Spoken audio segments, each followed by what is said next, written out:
আসসালামু আলাইকুম। আমরা চ্যাপ্টার 4 নিয়ে আলোচনা করতেছিলাম। আমাদের চ্যাপ্টার 4 ছিল যে ধ্রুবক সহগ বিশিষ্ট রৈখিক সমমাত্রিক অন্তরক সমীকরণ। আমরা আজকে ধ্রুবক সহগ বিশিষ্ট রৈখিক সমমাত্রিক অন্তরক সমীকরণের একটা গুরুত্বপূর্ণ অঙ্কের সমাধান দেখব। যে আমাদের প্রশ্নটি আছে যে সমাধান করো। এখানে বলা আছে কি D cube minus 4d square D prime plus 4 into D prime square into Z equal 0।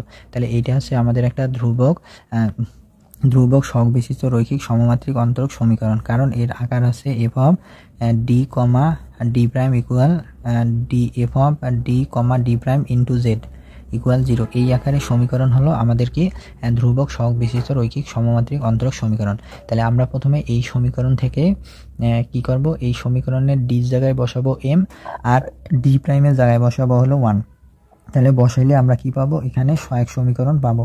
এরপর আমরা ওই সহায়ক সমীকরণের কে আমরা উৎপাদকে বিশ্লেষণ করে এম এর মানগুলো বের করব। এম এর মানগুলো বের করার পরে আমরা দেখব যে এখানে আমাদের মূলগুলো একই রকমের নাকি ভিন্ন। যদি একই রকমের হয় তাহলে সূত্র এক রকমের হবে, আর যদি মূলগুলো ভিন্ন রকমের হয় তাহলে সূত্র হবে অন্য। তাহলে আমরা এখন সমাধান দেখি যে সমাধান। তাহলে আমরা প্রথমে লিখব যে প্রদত্ত সমীকরণ। তাহলে আমাদের যে সমীকরণটা দেওয়া আছে সেটা আমরা এখন এখানে লিখলাম যে D cube minus 4d square D prime plus 4d prime square into Z equal 0। তাহলে এই সমীকরণটা আমাদের দেওয়া আছে।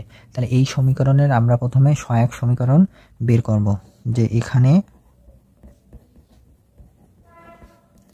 সহায়ক সমীকরণ, তাহলে এই সমীকরণটার জন্য আমাদের সহায়ক সমীকরণের বের করার সূত্র আছে কি, আমাদের এই ডি জায়গায় বসাবো এম আর এই ডি প্রাইমের জায়গায় বসাবো হলো 1।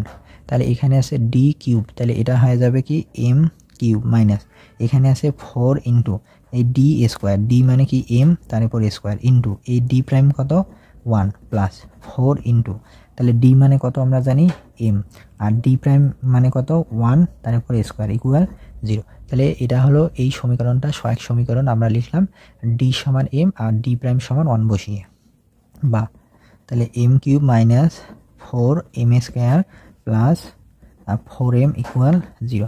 এই 1 এর বর্গ হলো 1 দিয়ে 4 ইন্টু এমকে গুণ করলে হবে 4m ইকুয়াল 0। এখন যদি আমরা এই সমীকরণটা দেখি, এই সমীকরণে আমার এম কমন যায়, এখানে এম আছে, এম কমন নিলাম, থাকলো হলো m square minus 4m plus 4 equal 0। বা এখন আমরা যদি এই অংশটাকে সূত্র প্রয়োগ করার চেষ্টা করি, তাহলে এখানে এম স্কোয়ার আছে, তাহলে এটাকে এম তার উপর স্কোয়ার দিতে পারি, আর এখানে আছে কি প্লাস 4, তাহলে 4কে আমরা 2 তার উপর স্কোয়ার দিতে পারি। তাহলে এখানে হলো এ স্কোয়ার, শেষে হলো বি স্কোয়ার, মাঝে কি আছে মাইনাস, এই যে মাঝে মাইনাস দিলাম, সূত্রে 2 যদি নেই, এরপরে যদি এম আর বি বলতে যদি 2 নেই, তাহলে দেখেন 2 দুগুণ 4m, এই যে 4m। তাহলে এটা আমাদের সূত্র হলো a square minus 2ab plus b square. তাহলে এটা কার সূত্র হবে m into m minus 2 all square equal 0। তাহলে এখানে আমরা লিখে দিব যে সূত্র a minus b all square সমান a square minus 2ab plus b square. তাহলে এই সূত্রটা আমাদের এখানে প্রয়োগ হলো। এখন আমরা যদি একটু দেখি, তাহলে আমরা দেখব এম, তাহলে এখানে এম মাইনাস 2 অল স্কোয়ার মানে এম মাইনাস 2 দুইবার আছে, m minus 2 into m minus 2 equal 0। বা এখন এখান থেকে যদি আমরা এম এর মান বের করি, তাহলে এম এর মান হয় এম সমান 0 2 2। আচ্ছা, আর একটা বিষয় আমি বলি, আমাদের এইখানে যে এই যে এম এর যে সমীকরণটা পাইলাম, এখানে এম এর সমীকরণটা কিন্তু 3 ঘাতের। তাহলে এম এর সমীকরণটা 3 মাত্রা, কারণ এখানে সর্বোচ্চ মাত্রা 3 আছে। এখানে সর্বোচ্চ মাত্রা 3 থাকার কারণে এটি হলো একটা 3 মাত্রিক সমীকরণ। আর যেহেতু এটি একটা 3 মাত্রিক সমীকরণ, তাই আমরা এই সমীকরণের মূল পাবো 3টা। এই এম এর মান কত পাবো 3টা। যদি এটি 4 মাত্রার হয় তাহলে এম এর মান পাবো 4টা। যদি এম এর মানটা এখানে দ্বিমাত্রিক হয় তাহলে মূল হবে 2টা। তাহলে আমাদের এখানে এম এর সমীকরণটা হলো 3 মাত্রা, তাই এখানে আমরা মূল পেলাম 3টা, 0 2 2। এখন আমরা যদি মূলগুলো ভালোভাবে দেখি, তাহলে আমরা দেখতে পাবো আমাদের একটা আছে 0 আর একটা আছে 2 2। এই 2 2 মানে হচ্ছে কি, এই দুইটা মূল কিন্তু আমাদের একই রকমের, এই দুইটা মূল আমাদের একই রকমের। তাহলে এর জন্য আমাদের একটা সূত্র হবে, এবং এই যে 0, এই 0-এর জন্য আমাদের আরেকটা সূত্র হবে। তাহলে এখন আমরা লিখব যে সাধারণ সমাধান z সমান। তাহলে আচ্ছা, আমরা কিন্তু একটা সূত্র জানি যে যখন আমাদের মূলগুলো হলো দুইটা মূলের দেখতে হলো আমাদের একই, মানে মূলগুলো যখন একই রকমের হয় তখন সাধারণ সমাধানের সূত্র আমাদের কি ছিল, z সমান যে φ1y প্লাস m1x প্লাস, এরপর এখানে একটা আসবে x, এরপর φ2y প্লাস m2x প্লাস, এরপর আমাদের আরেকটা হবে s square φ3y plus m3x। এভাবে করে আমাদের যাইতে থাকবে, অর্থাৎ আমাদের প্রথমে হবে φ1 ইন্টু ওয়াই প্লাস m1x, এরপরে আমাদের একটা x কিন্তু গুণ আকারে থাকবে। আচ্ছা, এখন আমরা এই সূত্রটা প্রয়োগ করে এখানে আমরা বসাবো। তাহলে আমাদের এখানে প্রথমে আছে কত, 0। তাহলে এই 0 কিন্তু মূলটা ভিন্ন, তাহলে 0 মূলটা কিন্তু ভিন্ন। তাহলে সাধারণ সমাধান কি হবে, যে φ1 তাহলে কি হবে যে y প্লাস, তাহলে এখানে মূল আছে কয়টা, 3টা, 1 2 3, তাহলে এই যে 1টা 2টা আমরা 3টা, তাহলে এখানে লিখবো কি যে এই যে 1টা, এই যে 1টা 2টা, এই যে 1টা 3টা মূল হবে। কিন্তু এই 0-এর জন্য কিন্তু সূত্র হবে আলাদা।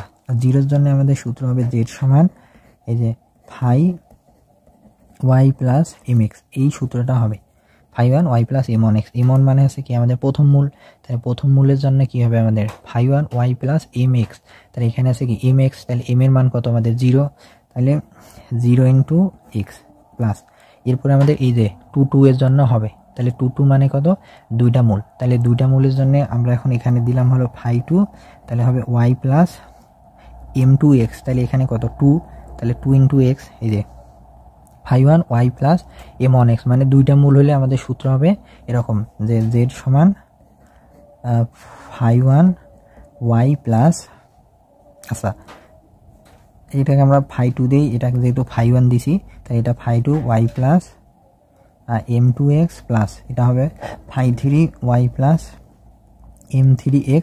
আর যেহেতু আমাদের এখানে মূলগুলো এখানে কিন্তু একই, মানে একই এর জন্য আমাদের সূত্র হবে এটা, এখানে প্রথমটায় আমাদের x এর পাওয়ার হবে 0, x এর পাওয়ার 0 মানে 1 দিয়ে এটা গুণ দিলে হবে এটাই, আর এখানে কিন্তু আমাদের এক্সট্রা একটা x দিতে হবে, x ইন্টু এই অংশটা। এখন আমরা যদি এখানে প্রয়োগ করি তাহলে আমাদের এই যে 2 এর জন্য আমরা লিখলাম φ2y plus 2 into x plus, এরপর আমাদের এখানে একটা x দিতে হবে x, এরপর এখানে আসবে φ3y প্লাস আবার হবে 2x।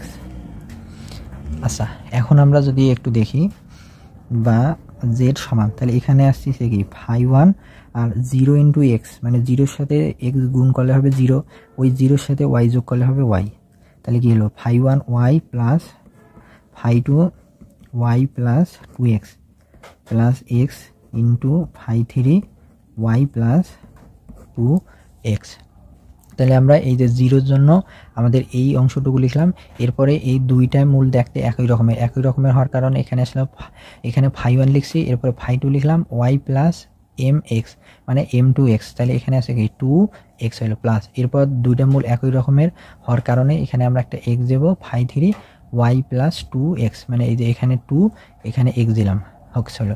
এরপর আমরা কি করলাম, 0-এর সাথে x গুণ করলে হবে 0, তাহলে হলো φ1y plus φ2y plus 2x plus x φ3y plus 2x, এটি হলো। আচ্ছা, এখন আমাদের যে আর একটা বিষয় আমি বলি যে এখানে আমরা φ1 φ2 φ3 যে ইউজ করছি, যে φ1 φ2 φ3 হলো ইচ্ছামূলক ফাংশন। তাহলে আমরা এখানে যে φ1 φ2 φ3 কে ব্যবহার করছি, এই φ1 φ2 φ3 হলো আমাদের এখানে ইচ্ছামূলক ফাংশন। আপনারা এই ক্লাসটি ভালোভাবে দেখবেন, যদি কোথাও বুঝতে না পারেন তাহলে অবশ্যই আমার ইনবক্সে মেসেজ দিয়ে জানাবেন।